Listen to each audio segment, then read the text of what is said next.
Welcome back to Brian's Action Figure Reviews, and happy Monday, everyone. We're back with another wrestling reviews, retro wrestling reviews and chat with Rich NG and Twisted Tubs, Stephen Tuberty. And today we're talking about the WWE Undisputed Championship match between Eddie Guerrero and Brock Lesnar from No Way Out 2004. Don't forget to keep getting in your suggestions and dropping comments on the videos as we read out every comment that's left on the channel. And I'm not going to talk anymore, so enjoy the match and enjoy the chat. See you later, guys. Welcome back, everyone, to Brian's Action Figure Reviews, and we're here with episode 7 of Retro Wrestle Chat. And tonight we're going to be looking at the WWE, the Undisputed Championship match between Brock Lesnar and Eddie Guerrero. And welcome, everyone, welcome Rich NG and welcome Twisted Tubs once again. How are we getting on, guys? Story, kid. So what we'll do first is, first of all, what do you think of the pick very quickly for the match this week? Since I picked it, do you want me to go first? Well, it's just a quick sentence or two before we go into comments. Yeah, I mean, I picked it because I remember this being like one of the more organic, built character matches. Do you know what I mean? Like a Daniel Bryan back in the day. This is very much one of those, and I had very, very fond memories of this match. So, what about yourself, Rich? Just going back and looking at this, I forgot how fucking much steroids Eddie Guerrero was taking. Okay, so let's have a look at last week's comments before we get into a proper deep dive. So on the YouTube channel, Boogie Bop 5 days ago said, "Great job, guys. You should do Brett versus a one from WrestleMania 10 at some stage. Yeah. Would love to hear Tubbs rant about Brett." So this is. Do you want to hear some backstory? Go for it. Boogie Bop is one of my oldest and dearest friends, Philip O'Connor. I've known him since I was 9. He also was the Soul Slayer when we wrestled back in our day. So he I thought it was a very, very good pick choice. I knew Rich was going to be happy. Mm-hmm. Mm-hmm. This is the match I want to pick anyway. And we made the rule that we personally couldn't pick a wrestler we already spoke about already. So when he picked this match, man, I was fucking ecstatic because this is on my personal list of matches to be speaking about. Because this is, remember last week I said, could there be a WWE match that could be an independent match? Me personally, this is a match for me that I think if I go back and watch it, I could put up there beating Omega and Okada. So I'm chuffed that we're getting to do this match sooner rather than later. Then just the other few comments there. Just Ben Horrigan, who was my little nephew, he just said nice. So nice to see you commenting, Ben. Let's Survive Paddy Plays says, "Great episode, lads, and what a match. I'd scored as a 9 as well. Me and Brian always seem to have similar scores. Haha. Also, one question though. Rich, I know what a kendo stick is, but Tubbs, what the hell is a Kindle stick? Or is it a Kindle? Or is it a Kindle stick? Do you bait Paddy Murphy forever busted my fucking chops, man. Ever busted my fucking chops, man." See, the best thing is, you can't even say it's a language barrier because you're both Irish. So you can't use that excuse. I'm 10 para traveller. But Jesus, stop. But he says, "Loving it as always. Stay fucking brutal." So you had a comment as well from a mate of yours, Rich, didn't you? That you were telling me during the week. My mate said she loved it. We've been told to kind of keep up the good work. It's from Elaine Gordon, someone who I've worked with a lot, and generally, she kind of remember I told you I started watching wrestling. She kind of really got me back into it, and she was the one who kind of really got me more into like your Ring of Honor and your New Japan. But yeah, she's already given us a match that she would like us to watch, and it's the to review. It's the Bret Hart versus Chris Benoit match, and it's at the stadium where Owen Hart passes away. It's WCW, right? WCW, that's correct. Yeah. So obviously, we've spoke about are we going to do a Chris Benoit match, but obviously we're going to do it. That's the one to do. But yeah, we still can't, like, it's still a great match. So yeah, she said to us to kind of keep up the great work kind of thing. But that's what she's doing. She's been hitting us with a lot more WCW. She's been asking for a lot more WCW. Like another one was Rey Mysterio, Eddie Guerrero, Halloween Havoc. Halloween Havoc. I suggested it a few weeks ago, remember? Yeah. So also, that's my feedback for you guys. That's awesome. Also, guys, I just want to say, if we're going doing a Chris Benoit match, right? This is just a public service announcement. We all know what he did in real life, right? But that doesn't take away from what he did in his wrestling career, I suppose, is the best way of saying it. So none of us, like, I'll speak for the two of you guys, none of us agree with anything he did. He is a fucking monster in his personal life. So we will be just concentrating on the actual wrestling of it. So please don't hate us.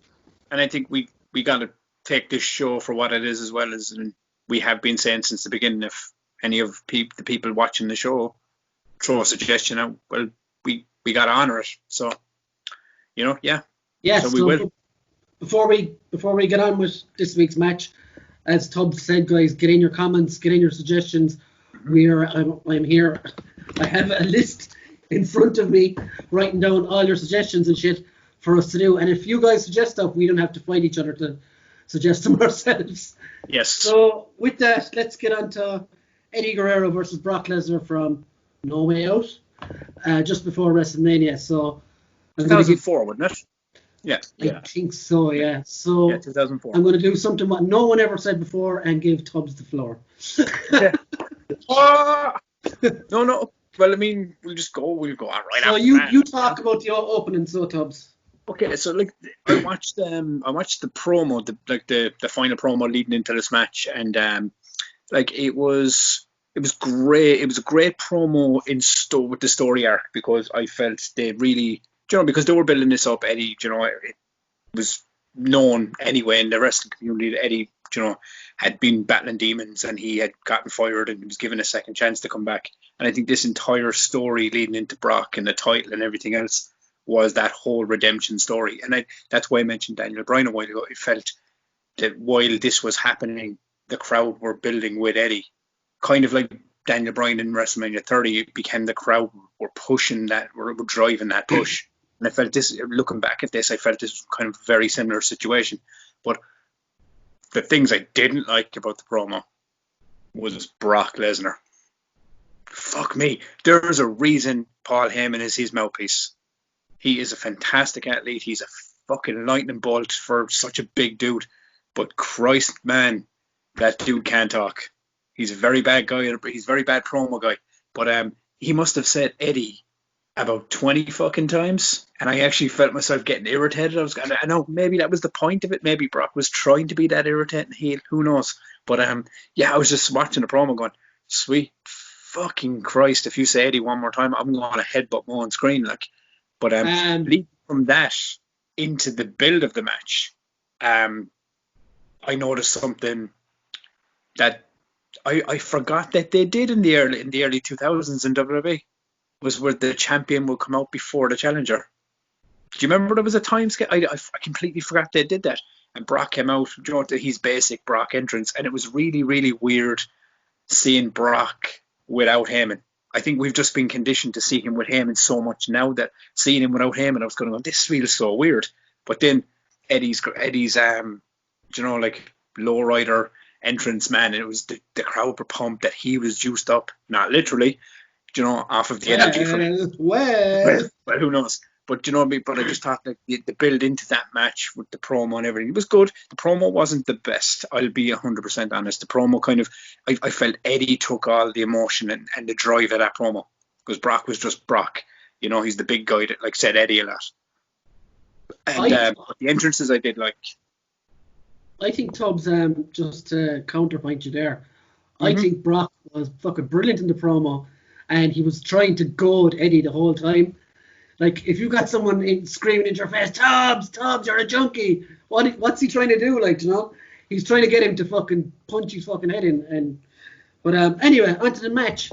The entrances were cool. I think it is weird seeing Brock without him, and I'd like to see him without him again, actually. see what would happen, even though he doesn't really do much nowadays. But all I can say about Eddie is he was one of my favourites for so long when he was around. Yeah. So just seeing him again come out in the fucking car and be happy out, just put a big fucking smile on my face anyway. Yeah. What about you, Rich? Yeah, like I fucking love the intros and stuff. It's weird going, like you say, the whole non Paul Heyman thing.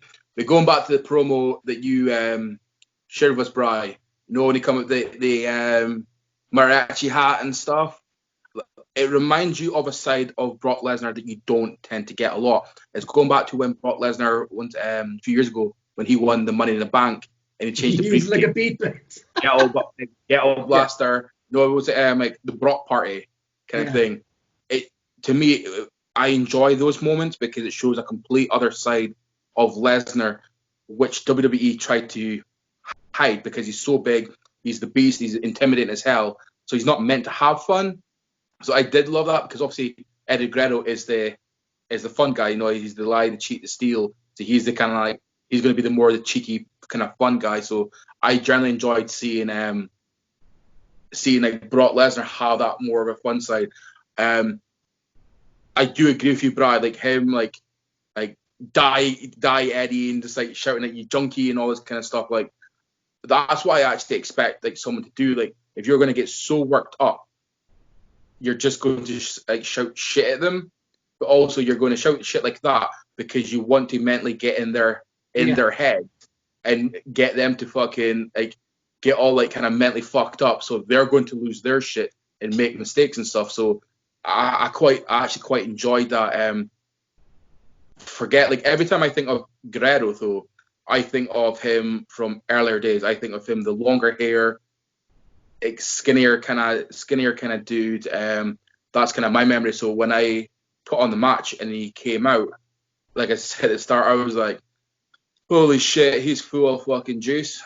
Like you could tell when you could see the acne in the back. That's a clear sign of the steroids. So like I forgot how big Eddie Guerrero got. It's like same with how I think with like Rey Mysterio. I think of him when he was like a lot skinnier in these WCW days. Yeah. But how big he is now. So like, that was kind of a bit like I was kind of put like set back a little bit, thinking like, wow, Eddie's massive and there's no Heyman with Brock Lesnar. I was like, so I was a bit like, this is not like not what I remember things. Have we lost Tubbs? I have no idea, but you could just be doing a 2-second pose. Tubbs? He's holding it for quite a while. No, you're there. It's okay. But did I clap out on that? Did I? Yeah, you just paused there. It's okay. Let's keep going. Yeah, sorry, dude. My connection went bonkers on me. Sorry.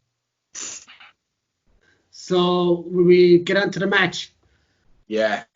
I missed what Rich said. Fuck.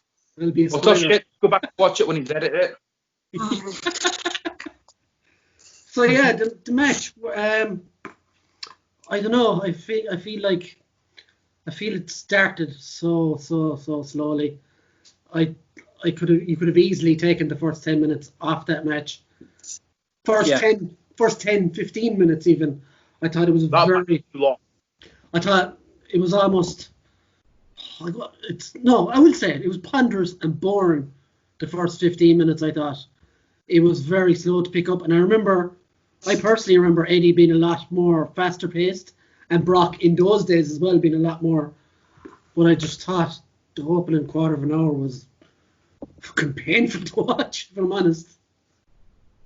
You guys? I completely agree with you. Like, personally, when you watch that match, so I actually watched some of it this morning, but I went back to watch the whole thing again today. And the reason I did that because I was like, when I first watched it again, I was like, holy shit, this match is going nowhere. Yeah. I'm just like, I'm fucking over it. And I was like, cool, it's sunny, I'm going outside. I was just like, because the match just took so fucking long. It just kind of dragged. To me, it was going nowhere to begin with. It was just maybe like 15 minutes of Eddie getting his ass handed to him. Yeah. Do you know what I mean? So I was like, cool, another 5 minutes and Brock's going to F5 him and go for the pin and that's over and done with. Nope, they just keep on going. And it just went and went. And I'm just like, I'm sorry, but for a pay-per-view main event, I want my money back. If that's what I'm fucking getting, you know what I mean? If they're going to a boxing match, paying out good fucking money, and knockouts in the first round within a couple of minutes, you'd be fucking raging. To me, like, that was such a weak start of a fucking match. So disappointed. What about you, Tubbs? I mean, I think we're all in agreement when it regards the start of it. I mean, it did. I mean, I agree with you, Brian. It could easily have been 10 minutes shorter. The match really was like lot longer than I remember it to be. Yeah. Do you know what I mean? It's I think this is the thing about when you go back and watch these matches and you deep dive into them is, do you know, it's going back to, like, you know, watching matches we've done before. Do you know what I mean? You have like a fonder remembrance of it. Do you know what I mean? Then you watch it now and you're, oh shit, I don't remember it being this long, or I remembered it differently. But like, I understood what they were doing. There was the whole David versus Goliath. It was Eddie fighting the bigger guy. He was going to take a beating for the first, you know, quarter of the match, then, you know, find a reversal out of nowhere, and kind of work from there. But I do agree that the first opening minutes of it they did drag. It was a hard hitting start, but it was a very and another thing that I fucking forgot was as well was how sloppy Brock was at points. Do you know what I mean? And but like, for a guy that was so fucking strong and so athletically fast, but you do see there's some moments where even that close and he hits him into the corner at the beginning. That's very much like he just hits him with his like fucking shoulder and bicep. He just runs at him and drives him back. It was very sloppy. But yeah, I mean, like, as I said, I understood the concept story-wise. They were doing David versus Goliath thing, the smaller guy versus the big guy. He was going to, you know, take a beating and come back, and then it was going to alternate. But yeah, I do agree. I think the three of us are on the same page with the beginning. It was maybe it went on for too long. Match in general could have been shorter, you know, because it was, you know what I mean, when you think about it, it was 30 minutes 35 outside of entrances and promo. But so like, it was a half an hour. Like, I'm gonna just give my verdict on the match as a whole here, because my next point kind of depends on that.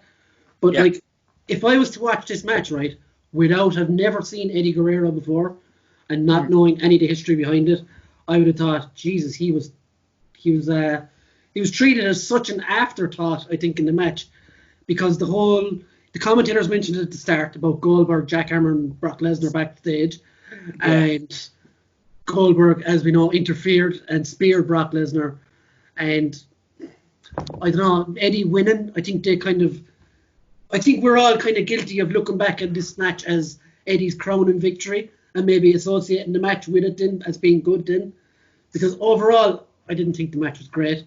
Even after the opening 15 minutes, there was so much submissions, /rest holds in the match. I never found it got going at all. Then even, like, we all look back on Eddie as one of the best wrestlers there ever was, which he was, but in this match he was treated like fucking dirt, basically. He didn't need his first ever title win, and he needed interference to do it.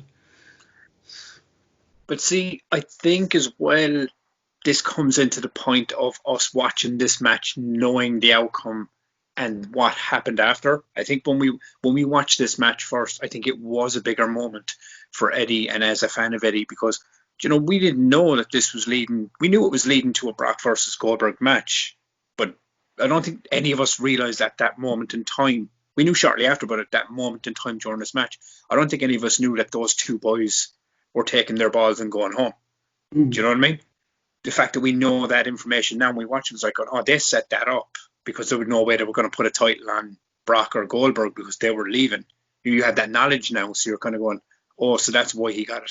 But I think back in the day, it hit more with Eddie winning because you didn't realize. Now, one thing I will say, I did appreciate.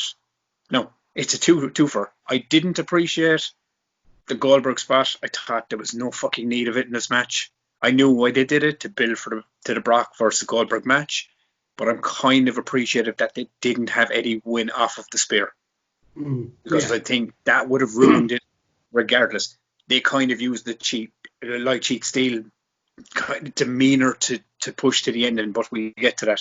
But you know what I mean? If it had have gone the way of Goldberg spearing Brock and then Eddie picking up the cheeky win, it would have felt So, like, it would have felt even worse looking back at it now. You're going, oh my God, that was the crowning moment. Before you comment on it, Rich, I just thought there, it reminds me, Eddie's win reminds me so much of CM Punk's fucking win over John Cena that time when he dropped the pipe bomb. It wasn't clean. It needed interference as well. It's like they didn't want to put Punk over, or they didn't want to put Eddie Guerrero over cleanly, if that makes sense. Kind of like they were in a bind to do it. Yeah, they didn't want to, but they did it, so they did it the worst way possible, basically. So, go on, Rich. No, like, I generally, I know I'm probably going to get a lot of fucking hate, but you know what? There's more views and potentially comments. But we don't want trolls. The match was fucking shit, boys. The match went on far too long. But there was some fucking amazing reversals.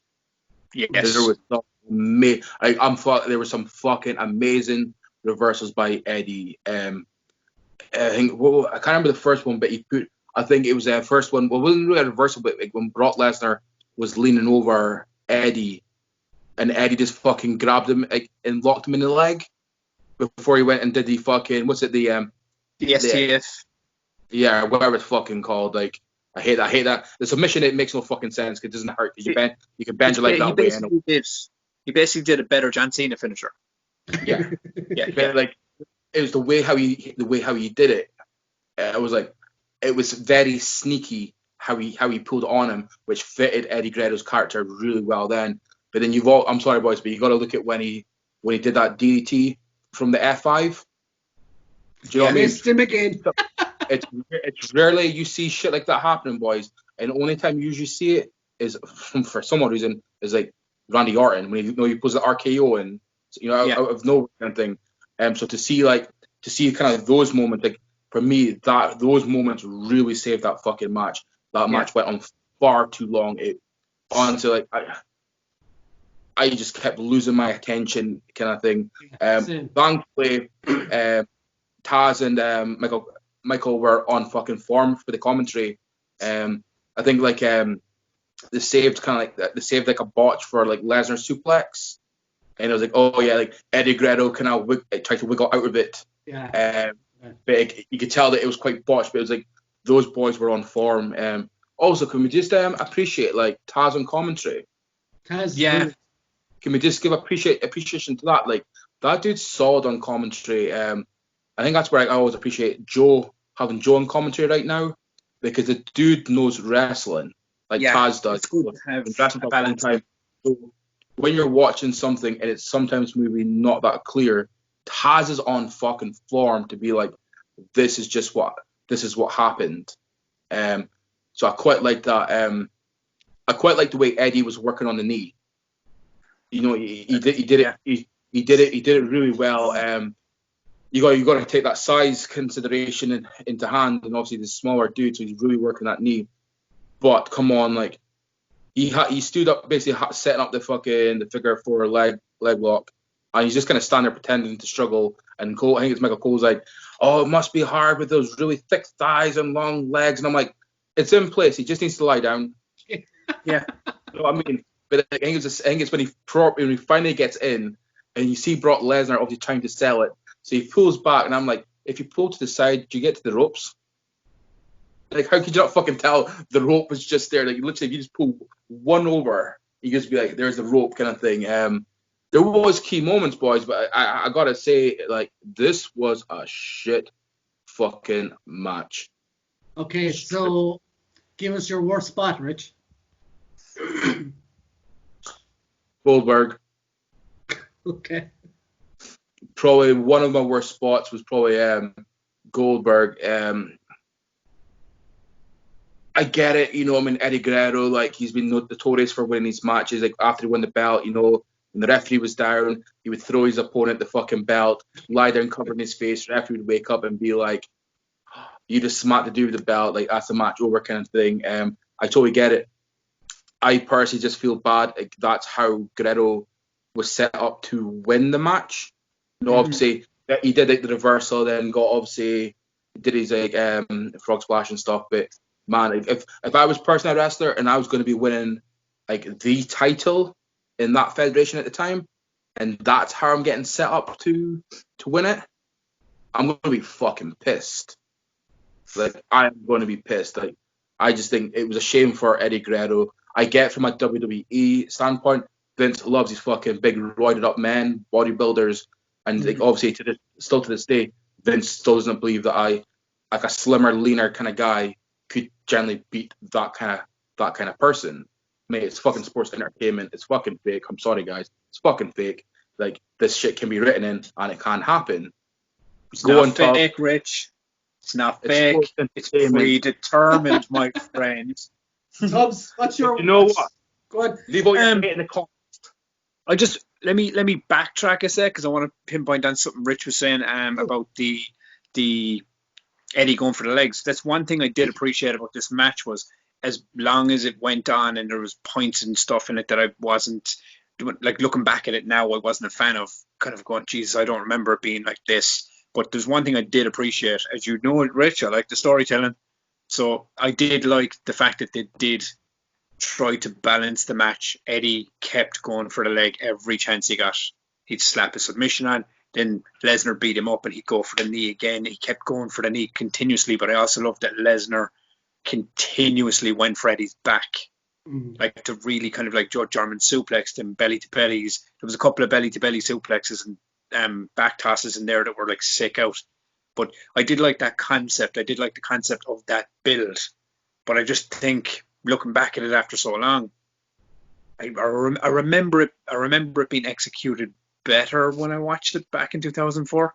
You know, it didn't hit as much as well this time round. But what was it? My least favorite spot in the match? Worst spot, yeah. Yeah, I have two. Okay. I have two. First one, I'm going to agree with Rich. Goldberg spot. Didn't care for it. I felt this match could have, got to where it was going. Regardless, you still could have built up Lesnar and Goldberg after, like, the next night on Raw or the next week on SmackDown. You still could have went that way. I think it was just they were looking for a pop moment, and for me, it just didn't. I didn't like it. I didn't sit home. But the other one was earlier in the match. Eddie Guerrero went for a Hurricane Rana from the top rope, and Lesnar caught him, and kind of, it looked like he kind of dunked him on his head and tried to recover and pick him up and do that spin. It just looked like I was going, because the reason I'm picking it as my second least favorite spot is because I couldn't tell if it was a botch or if it was meant to happen that way. So like, for me, I was kind of going, it just looks sloppy, and I don't know if they meant to do it that way or if he just literally dropped him and tried to recover with the spin. But yeah, I didn't like that. That spot for me was just like, I don't like that. It looked like he could have hurt him really bad, and even the spin, just like he looked like he didn't get him up fully. It looked like a really bad botch. For me, the worst spot, I alluded to it already, was the whole first third of the match was terrible for me. And like, we've done this now for 7 weeks, and this is the first. This is the 7th episode. Shit. But this is probably the first time I thought I don't even want to watch the rest of this. I wanted to turn it off, I'm going to be honest. So yeah, that's not how you start a WWE title match or any World Heavyweight title match. That stuff. I'll move on to the best spot. I think there was one or two. There was, like you were saying about the STF, it was nice seeing that put on properly by someone. Yeah. After so many years of watching John Cena just sitting people and hugged him. Sorry, John. The hands like this. Yeah, you could actually see the torque and the way he was twisting his neck as well. Oh, he had that in. He had that in. It did look fucking sick. But I think the best move I saw was, it was kind of like Eddie did like a, what was it? Like a twisting Hurricane Rana to Brock Lesnar, and he just fucked him across the ring. I was like, wow. Yeah. That was fucking my favorite spot of the match. So, Rich, what was your favorite spot of the match? I think it was like I said earlier on, was like some of those like kind of like the reversals were just like, it was just the way they were done. Like, honestly, you didn't expect them to happen. They were good, but like, it's not all about fucking Eddie. I think like what was cool was seeing the power of Lesnar, dude. Like, getting fucking throwing like Eddie on a suplex across the whole fucking ring. That's fucking brutal. Like, standing up into one ring and being like fucking flipped, and you see Eddie going flying over. But what was also good, it was when he went for, I think it was before Goldberg just came down, he went to do the F5, and the referee takes the bump as well. The referee and the referee, once again, I said it last time, the referee's a key point to the story, and he takes the bump and he sells it as well, because obviously he gets a kick to the face and goes down. I think that was just fucking cool. And he didn't just, fall. He fucking flew. Yeah, man. He actually flew when he got hit, man, Because as I said, from watching the match back, I love the reversals. I agree with Rich. There was some solid technical wrestling out of Eddie in this match, like when he got to do it, you know. But I think my overall favorite part of this entire match was after Brock kicked out of when Eddie went for the pin after the whole John Goldberg scenario. It was and you were, he didn't pin him, It was the whole, as Rich pointed out a while ago, it was the reversal from the F5 onto the belt, and that fucking fantastic frog splash. Like he got so much fucking height and splash on that, But for me, this is what and this goes back to what I remembered every time I thought of this match. It wasn't the match, it wasn't the spots, it was that moment. And that was the favorite part of that match, because I remember it from 2004. I remember from being a kid, Eddie winning the belt and out hugging his mum and Joe celebrating in the crowd. I just love that moment. I think that's the moment that stuck with me from that match. And I think that's why I picked it, because I think I remembered the whole match being that match when it was only that section I had penciled into my brain. You know what I mean? Like I was saying. But that was my favorite part. I agree with the Hurricane Ranas and the reversals. I loved all those spots. I thought they were fantastic. There was a spot where Eddie jumped over the top rope and cleaned Brock out on the outside as well. It was a really cool spot. But I think the ending for me was the standout moment of the whole match. So you got 2-1 there, Tubbs. You got a best moment, and we usually pick who was the right winner, and obviously Eddie was the right winner. Oh yeah. I think it was a right call on it. Like as I said, I think it goes back to what I was saying a while ago. Is when we watched it in 2004, like you would have lost your shit, because you were an Eddie fan as well, Rich. Yeah. We were all Eddie fans, man. So when we saw Eddie finally win the big one, we were like, oh my god, this is amazing. Seeing him celebrate the crowd, it was such a fucking huge moment. But as I said, back then we didn't know that Goldberg and Brock were leaving the company, and it was designed to give to Eddie to go feud with Kurt at Mania, because these two boys were leaving and they didn't want to leave the title on either of them. But looking back in it, you have all that knowledge in your head, so you're going, it doesn't hit home as comfortably this time, because you're going, it feels like they only gave it to him because these two boys were taking their ball and going home. I think it takes a bit of this sting of it out, like, I think on that point, Tubbs, of all the matches we've done so far, I think this one has suffered the most from rewatching it out of probably all of them we've done. I'd agree, yeah. So for me, obviously, I think Eddie was the right winner, but for the wrong reasons. He was used to set up a bigger match, basically, between Brock and Lesnar. That's never right. What do you think, Rich? Right winner for you? The right winner, but how he won was not the right way. Okay. Do you know what I mean? Do you know what? He could have not have the Goldberg part in and have him do something else with the belt. So he is doing the lie to cheat the steal kind of gimmick, and have him winning that way, because that's what his character would do. It's how he won it, with the Goldberg part. Yeah. That just doesn't sit right with me. Especially if this is your first kind of win on the belt, your first reign. It just, to me, that shit don't gel well with me, kind of thing. So, but it was the right winner. This is a working dude. This is a dude that fucking helped ECW get through the tough times, like not always having the hardcore matches. Him and Dean Malenko got in the good matches.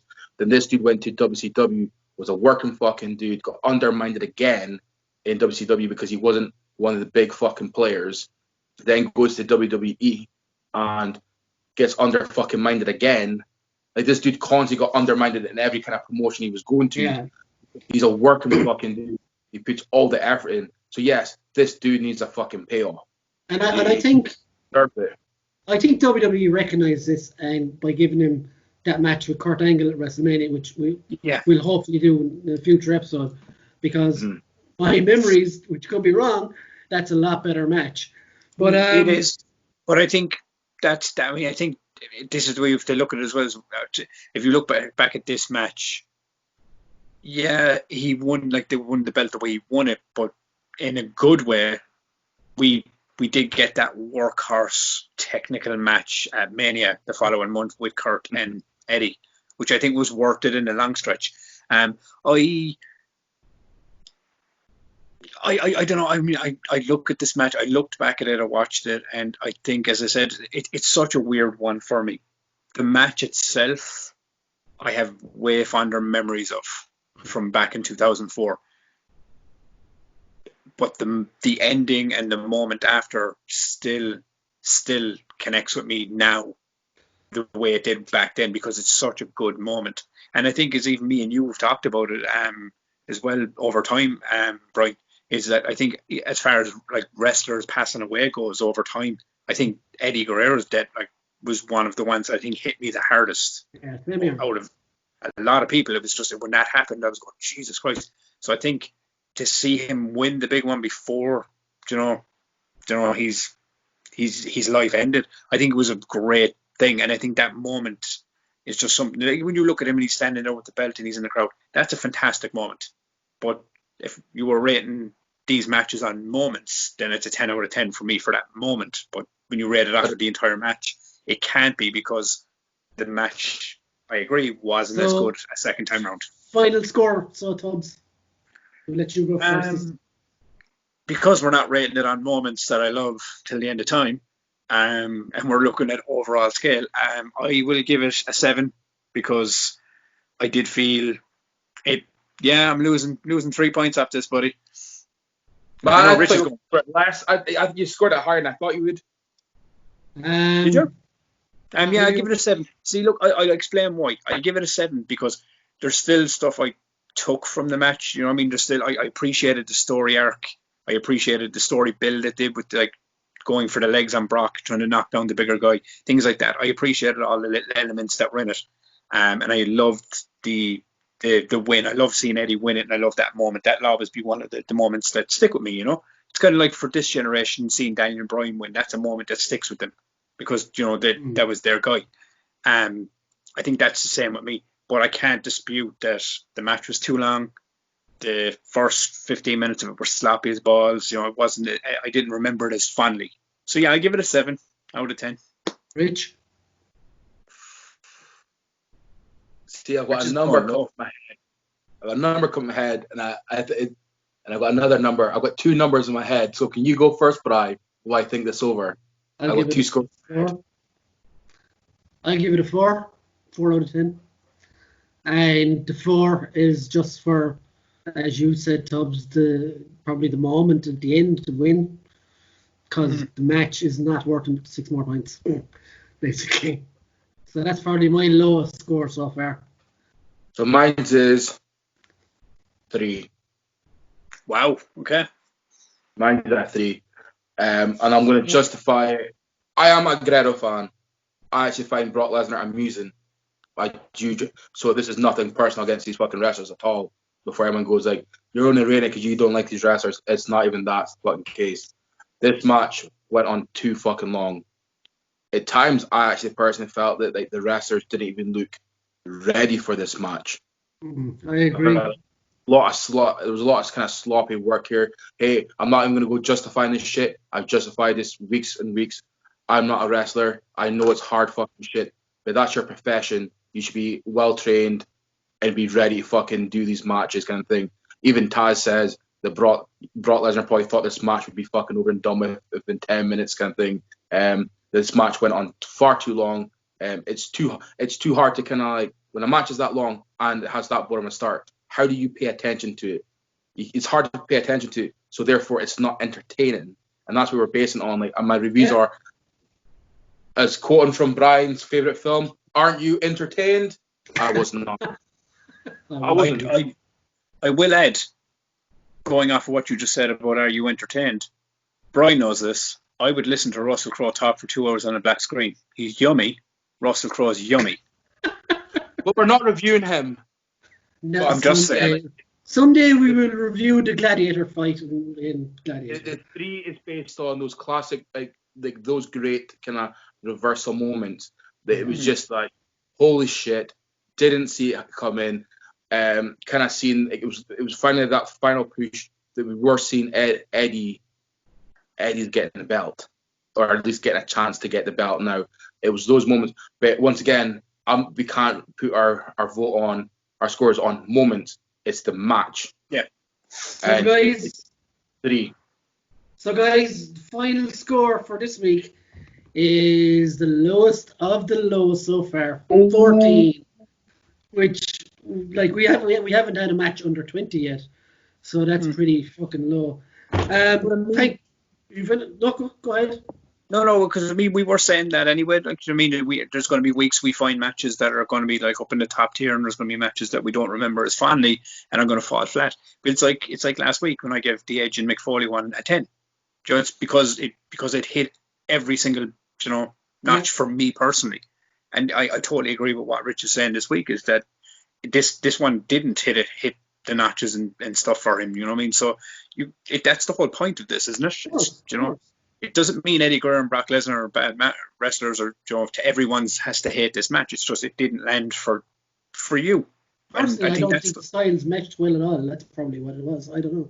Me personally, I was just happy to see Eddie win the fucking big one, and I think that's the moment that I always took away from it. But can I just add one more thing before we go? Yeah. We got a Brock Lesnar match. It was over 5 minutes long. No. Can we add to that? We got a Brock Lesnar match that had more than an F5 and a suplex. Fucking very true, my friend. That spine buster that he gave Eddie. Oh, that's fucking brutal. The question I have is, when did he get so fucking lazy? When he went to UFC, he just had to lie on top of guys to win. That's why he got. Yeah, I suppose it became his gimmick. I'm bigger than you now, so boom. So guys, that was another episode of Retro Wrestle Reviews and Chat. I've been myself. Tubbs has been Twisted. Rich has been NG. And that's us out. Make sure to drop your comments and suggestions for next week and argue with me afterwards. And argue with me in the comments if you like. And I'll argue back because fuck you guys. So thanks guys. See you later.